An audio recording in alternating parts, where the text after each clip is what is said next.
Hello, all. Thank you so much for coming. So I know you three, or at least I know you, Richard and Mitch, from Sub 2. You guys have been fantastic SoCal Sub 2 leaders. Steve, and all three of you, if you would go ahead and please introduce yourself, that would be great. Who are you? What do you do? We'll let Go the young and first. handsome one go first. That's you, Rich.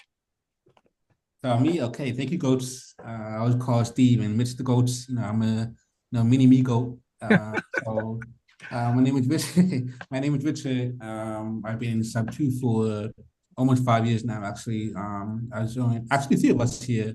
One of the first 100 people to join sub two back in May of 2020. Spring of 2020. And honestly, it's been the best community ever. And the three of us learned a lot from that community. And it also created a brotherhood between us three here. We are now the Brotherhood Ghosts. A little background about me, I'm also a software engineer as well. So I went to college, grad school, all that stuff for engineering. And I now apply what I learned from engineering to real estate. Real estate has always been a passion of mine. So I've experienced with Airbnb, wholesaling, creative finance, private money lending. So a little bit a mix of different things. And I'm very happy to be here. So thank you, Jada, for having us. Woo! Thank I'll Go you. pass it for to it, Mitch. Steve. Yeah, no, my name's Steve Anderson. I am actually based out of San Diego in SoCal. Like Rich was just saying too, joined back in 2020 with Sub 2 as soon as it got going. Ever since then, I've had quite a journey on which route I decided to take.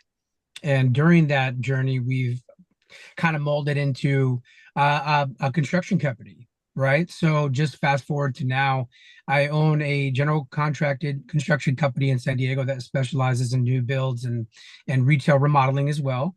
Primarily ADUs from now. We're not doing Leonard homes, subdivision type of building.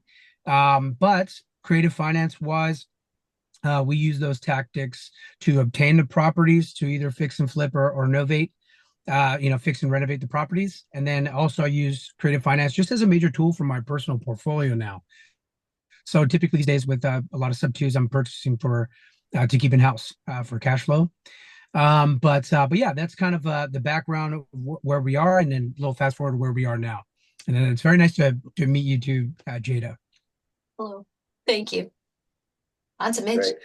All right. My name's Mitch Roye. I'm one of the leaders here in Southern California. I've been a full-time investor for 24 years with a background in single and multifamily development, ground up construction, fix and flips, cash flow, all of that good stuff, and creative finance as of the last 5 years. Prior to real estate, I spent 15 years as a management consultant, basically a suit and tie, went around the world, did strategic planning. So obviously you could tell I'm 30 years old. And so I've been doing this. That was funny. For 5 years with these gentlemen, and honored to be serving and working with them. And also want to give a shout out to you, Jada, for doing this, and a shout out to Mr. Pace Morby, for whom without none of this would be possible. And I'll say, even though I've been doing this for 24 years, I never heard about creative finance when I first joined. I never knew about Sub 2. I did it the old fashioned way. You bought a property, you borrowed money, you fixed it and flipped it and made money. So this really, and I think these two gentlemen are going to talk about this, really opened up a whole nother world for us, and what we can do and how we can impart that knowledge to others. So that's what we do here in Southern California. Yes, I love it. Cool. So with my, I guess, recordings and whatever I do, I haven't really spoken much about what Sub 2 is or creative financing is. And so that was one thing I did forgot to put in but I did want to ask you guys if you can just flesh it out just a little more. What exactly is creative financing in Sub 2 and why do you guys do it? Or how was it like life changing for you? Yeah, I can take that one. So I see creative finance as basically a way of acquiring property non-traditionally. Traditional methods, meaning cash or take out a loan to buy the property, whether it be Wells Fargo, Bank of America, FHA, VA loan, USDA loan, right? Creative finance is basically a non-traditional method. So it's not using the bank or not using a full cash offer to buy the property. So there's many different types of creative finance. There's subject to, which is the most well-known one, which is basically taking over a seller's mortgage, making payments towards the mortgage on their behalf, essentially. We can go really nitty-gritty on each term, but subject to seller finance, novations, lease options. These are all different creative ways to acquire properties. And how has it helped us? I mean, typically we can create more cash flow and also solve the seller's problem. With the traditional methods, a lot of times they don't really solve the seller's problem. Like if someone's going through foreclosure or they I don't know, they want to save money in capital gains taxes, for example, not always is cash the best solution, right? Sometimes they want all the equity, right? So these creative finance is just basically a way of solving problems in a win-win manner for all parties. That's how I think of it. So, Nice. Yeah, I look at it as a universe, right? And you can use the basic non-rules of creative finance in anything that you do. There's all, like Rich said, is a problem-solving tool. Wherever you can literally do, I mean, within the bounds of any fiduciary duties or any kind of legal boundaries you have, of course, you can do whatever you want, right? The rules are for you to create in the sense of if it makes sense for you and the numbers work for the seller. It's a universe. I mean, there's so many things you can do to get to use creative finance. It's amazing. I think they both hit the nail right on the head. Creative finance it affords us the way to solve problems that traditional finance cannot and create win-win-win solutions for everyone that we didn't have at our disposal. It provides us a whole new set of tools and solutions that are infinite, how we can mix and match these and put these together. That's the artistry of creative finance. We have the basic building blocks of these different things that Rich and Steve talked about, but it's how we put them together based on a particular seller's needs that solves a specific problem in a way that wins for them and for us. That's the beauty of it. Love it. Would you be able to give an example or like maybe one or two examples of this? Because I know that for us, we definitely get it, but we can be probably too in the weeds where somebody that has no idea what this is at all may kind of understand. But for me, when I started getting more into wholesaling and wholesaling sub two deals, that's when the light clicked. So what are a deal or two that you guys have had? I've got a great one for a specific type of pain, right? Because I think a lot of the times when people start focusing on, oh, you want to do a payment plan or you want to set up terms with me, I'm not in trouble. I don't need the help, right? The spectrum of what help is doesn't need to be painful. And what I mean by that is the case study that I keep doing it over and over again. It's happened numerous times now. There's two types of pain, right? Good pain and bad pain. So we're not necessarily looking for people that are in trouble. So what I mean by that is seller A, let's call him seller A, has a property that they have no business owning. They don't want to be a landlord anymore, right? They want to take that money out and they want to, as long as they hit their return, they just don't want to deal with it anymore, Mhm. right? So she has plenty of money. Seller A has a lot of money. So her solution or my solution to her was that, hey, I'm looking for a property over there. So why don't we come up with a set of terms that work for me to cash flow on a property? And I'll make sure that at the end of the day, by the time we cash you out, you'll make that certain return that you're looking for. So just to dumb it down even more, seller A wants to sell a property for $200,000. Nobody's going to give it to her. Nobody's going to cash her out. Nobody even wants to do the financing on it with her traditionally. Nobody wants to buy it as a rental, nothing. Right. Quick So, question. Is that mhm. because it's too high or why wouldn't people want to buy it? Yeah, it doesn't make sense from a cash perspective because the return for the investor that comes in with cash doesn't make any sense. The property's not even worth that much because of how much money in closing costs and how much the property would cash flow, right? So she would sell it and never hit that $200,000 mark. So what we did was come in and said, I'll pay you 200,000. However, right, I'll give you the price you want, but here's what I need. I need you to also provide the closing costs. And I need you to also provide a set of payment plan for me that has no interest. And I need to pay you out in 15 years. So that means that at the end of the 15 years, you will receive the final amount. Granted, at the end of the 15 years, you will have made $200,000, right? And for her, she doesn't need to sell it. She could just keep cash flowing it on all day. It was cash flowing her maybe $400 a month, right? But she just didn't want to deal with it anymore. She'd rather put her money in the stock market and not deal with being a landlord, Yeah. right? So I came up with those terms for her that fit her lifestyle, and I took that property off her hands when she gave it to me for 0% interest, 0% down, and she paid for the closing costs, right? But the reason why it works is because she had good pain. She Mhm. doesn't she doesn't need it. She's not being all foreclosed on, anything like that. But I triggered it and I hit her point of return, because people like that only care about what they get returned on it. So that's a good pain example of something creatively to buy a property for. I love that. That was a really good example. I can't believe you went zero down too, and you got her to pay your closing costs. I've done it. I guess Mitch and Rich, right? Because I've done a case study on a couple. I've done it more than a few times, right? So, and it works for them. I'm not taking advantage of anybody. Actually, they're taking advantage of me because I shouldn't be paying $200,000 for that house, right? So that's a good example of a good pain, creative finance deal. What about for you guys? Like, I like that you use the tired landlord example. When I was first getting into sub two, in my mind, I thought there's no way that there's tired landlords. If you have a rental property, you have a rental property. Why would you want to get rid of it? And over the years, as I haven't bought properties myself, but I've done Airbnb arbitrage. So I sublet essentially. So I was a tenant, I leased the property, and then I was leasing it out via Airbnb or other platforms. And then I got a taste of what property management was look like, and I was out. I so now I definitely understand why people become tired landlords.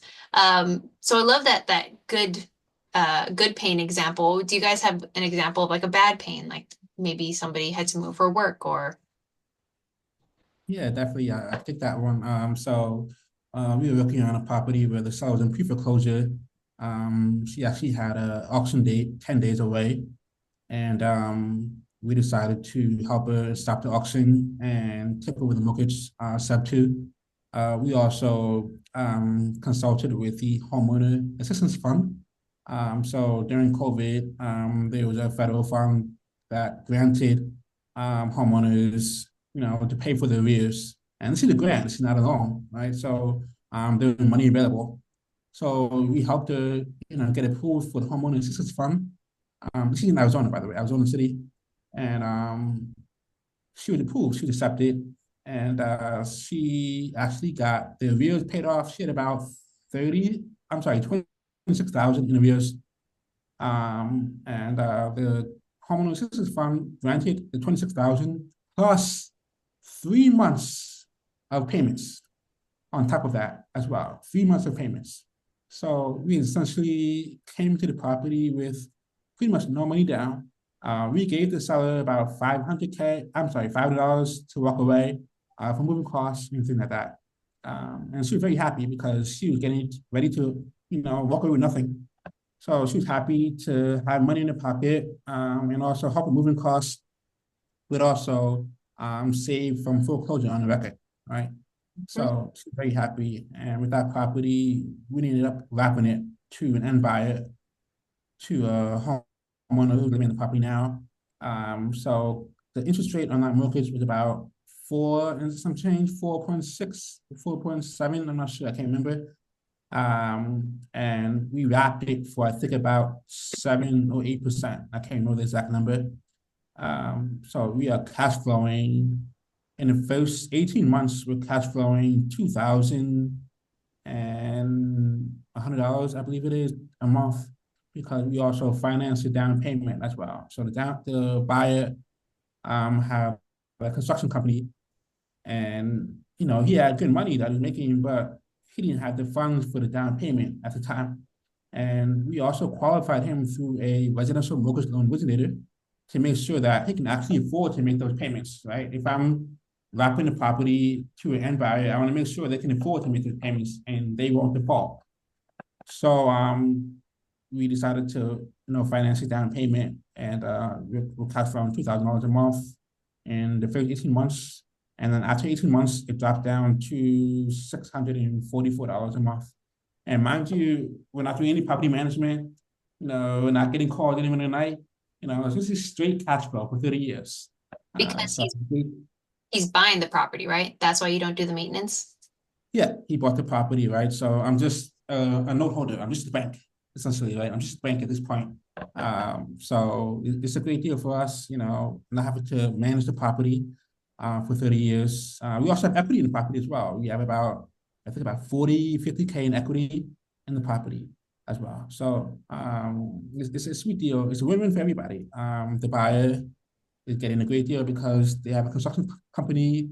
They are not bankable because they don't have a W-2, right? They own a business. And of course, a win for the seller because they're about to lose the house in 10 days, and we save the record from foreclosure. So it's a win for everybody. Great deal. Awesome. Yeah. Power.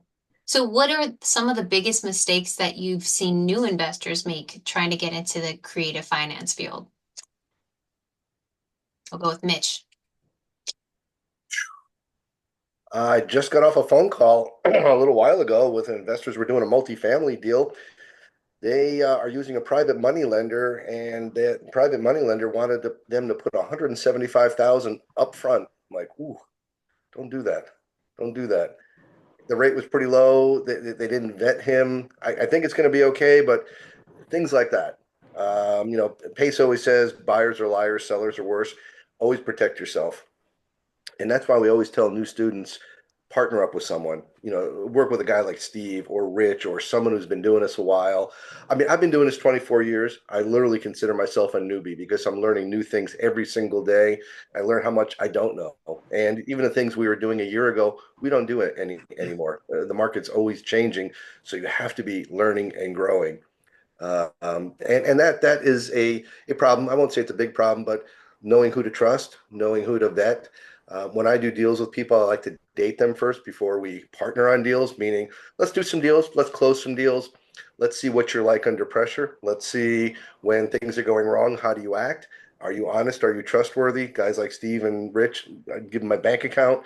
You want to know people before you start putting your money in with them, whether you're a lender or even a partner or a JV partner. Always protect yourself. Assume the worst, hope for the best. Mm. You know what I see a lot Yeah, go ahead. is like I see a lot of people not I see a lot of people focusing on slow money before they have their fast money right. Yes.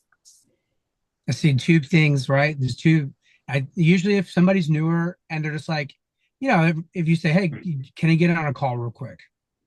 Right? Most of the time with newer students or newer people in the community, there's no itinerary for that call, right? Because you don't know what to ask. You don't know what you're doing, right? So I used to tell people like, there's two types of money in this world. There's fast money and there's slow money, and whichever one you don't have is the only one you need to worry about. Don't go buying a single family house when you're having trouble paying your bills. Mm. Yeah. And same thing with multifamily. I've known people, even before when I was starting to get into real estate in general, and even now, a lot of people will say, "Oh yeah, so I want to start buying multifamily," and I think a lot of people start going into commercial multifamily immediately. Exactly what Mitch is kind of shaking his head no to, because you can have 100 units, but that doesn't mean your cash flow is going to 100x. That's a totally different ballgame.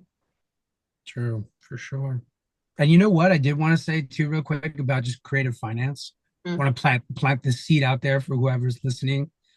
Is that creative finance isn't just confined to real estate. true. Yes. Creative finance, you do it with anything. You can sell or finance a freaking microwave if you don't have one. You do whatever you want. That's what I was saying. The universe is so big. I just want to throw that out there before. Yeah, I forget. No, I like that. I think that was great. And that's a really good point. A lot of you brought, I think you and Mitch brought up four really good points. One, date people before, or don't date them, but like date before you marry. So do some deals with them first. So like, let's say, for instance, Mitch, how would you date somebody before you start partnering with them? I'm doing that on some JV deals on multifamily. We're going to assign those deals. So we can buy them. I could put 100 or 200 of my own money in there, but I don't know these people. I'm going to be on an LLC with people I've never met before and don't know what they're like. So I was like, Rich, why don't we do a couple deals? Let's go make some money. Let's go to Red Lobster and celebrate. I want to see how you act because most of these deals take 6 to 9 months. I want to see what Rich is like when things are tough, when things are good, because that anybody can look cool when things are going right, but a lot of times things go wrong. And how is this guy going to be when the stuff hits the fan? Is he going to be calm, cool, and collected? Is he going to be a problem solver? Is he going to work, or is he going to blame and try and create problems? That's what I want to see. Is this a person I'm basically giving my some of my life savings to? um, and I want to be involved in that. And I learned that the hard way. You asked what are some of the failures. I was doing a luxury development deal several years, and I was trusting in my partners. They stole the project from me. They had the LLC was in their name. I was the developer, and they just took the project Wow. just like that. I won a lot of money, but that really stuck with me. That hurt, Yeah, and sometimes you don't know. that's so interesting. And I'm glad that you brought it up kind of because I wanted to go into that a little more as well. Not only some of the failure slash defining moments of how everything has shaped your journey, because I assume none of us came out the womb just fantastic partners and leaders and all these different things. What are some moments in your guys' life, like fantastic example, Mitch? What about you, Rich and Steve? What shaped you into being the leaders that you are today, and the generosity that you have for people, and not only for sellers and trying to create win-win situations, but a lot of people and investors in the community that are just starting to kind of blossom in this field. Go. Yeah, take that. So yeah, I mean, in my real estate career, I don't really call anything a failure. I mean, I've lost money on deals, I've lost partnerships, I've, seen bad apples. But I don't see it as failures. I just see it as lessons and, steering me in different directions, right? I'm still going down this path, but I'm just going left, right, up, down. And I'm still have a goal that I'm trying to accomplish, and I'm learning as I go, no matter what happens, right? I've lost money on deals. I lost 140,000 off one deal, just one single deal, multi-family deal. My Airbnb business took a hit during COVID. So I just pivoted. Actually, that's the best thing that happened to me because that led me to sub two. Right? So it's just about taking everything that happens and spinning into a positive manner and take the lessons that you learn from it and adapt to the situation and figure out a way to come out on top of that. But like I said, I don't see anything as a failure. It's just a challenge that you have to face and overcome. So I suggest all investors or newbies out there to be disciplined. If you're disciplined, it doesn't really matter what comes in your way because you have a goal you're trying to accomplish and you're being consistent every single day. So that's my advice to newbies. So yeah, that's my answer. What about you, Steve?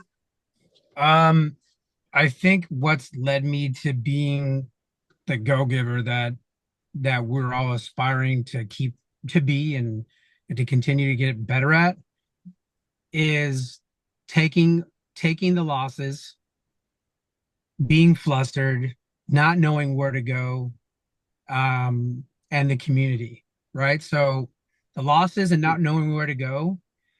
When we first got into Sub 2, there was, all these things that are there now. The program's amazing, right? The community's amazing. The Avatar series, all these things to try to make all of this information, at least catered to you. When you're speaking to the masses like that, it's so difficult. So, like, when we got in, we got hit with the fire hose, right? And you take in any program, any mentorship, anything you gain for education, you're going to take it differently. I took it differently than Mitch or Rich did. You take it differently, right? I took it as I could do everything now. And a year and a half, 2 years in, wondering why my life sucked and why I hated it. I was like, this is not Like any of these dudes' Instagrams, I'm not having a good time at all. Driving for dollars, all smiling. I'm like, this sucks. Like, why does this suck? And it was because I started 5 companies at once, Ooh. right? So, and the losses that you take from that, from a business structure perspective, not being able to run all these businesses efficiently because you're giving 15% to all of them, 20% to all of them, versus taking the losses, hundreds of thousands of dollars that people have stolen from me doing fix and flips across the country. The amount of snakes that have come into my wheelhouse trying to take money from us on deals and milking us dry during creative finance structure deals that we're trying to buy, not knowing where the money's going. So all these losses, right? And lack of direction that I put on myself because I take action without necessarily thinking sometimes.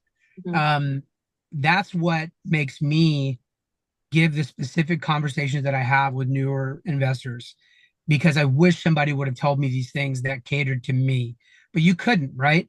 Like nobody was able to, unless you were literally a part of my day-to-day life. You can't expect your mentors or anybody else to like sit down and do that for you. Like, yeah, I had to learn that on my own. So now that's what makes me a little bit more of a go-giver too, is that if I could give anybody the same piece of advice that I wish I would have wanted, I hope it would help you. And then also the community. We're the community that we're all part of. Sub two is like, it's in the genetics. This is what you're supposed to do. And you don't find communities that just like embed that in your DNA immediately. And it's like if you're not that guy, if you're not sharing, if you're not transparent, it's like it's very rare to find, and it's not cool. Right now the community is so full of all these go-givers since day one. It's just something that it's just what you do, and it translates to everything else in life. I love that. It's really, really, really good points. And I think new students need to realize, at least my thought about, it's less about real estate and numbers and houses. It's really about the personal relationships. If you think about it, every business decision is really a people decision. Everything we do is based on relationships with others. And I tell new students, I don't care if you know nothing. I can teach you that. I want to know what's in your heart, what's in your mind, and what's in your moral compass. That you cannot teach. You either have that. Guys like these two guys, they're go-givers. They do the right thing when no one's looking. You can't teach that. The real estate stuff can teach you that. But are you action taker? Are you consistent? Are you persistent? Are you overly positive like Steve? And are you focused on the relationship? Because a lot of relationships with sellers, buyers, everyone else, sometimes challenges happen. How do you react when that happens? And remember, you never get a second chance to make a first impression. So you're always about working with people. That's what this is all about.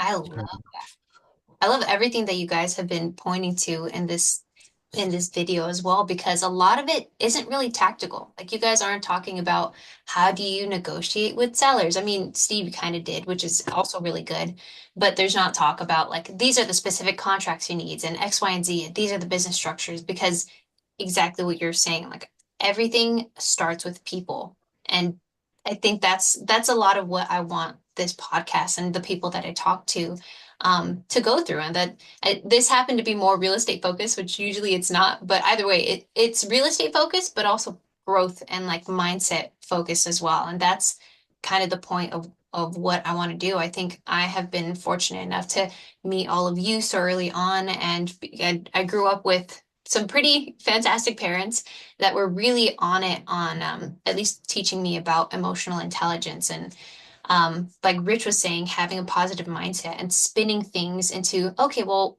what did this do for me rather than why did this happen to me?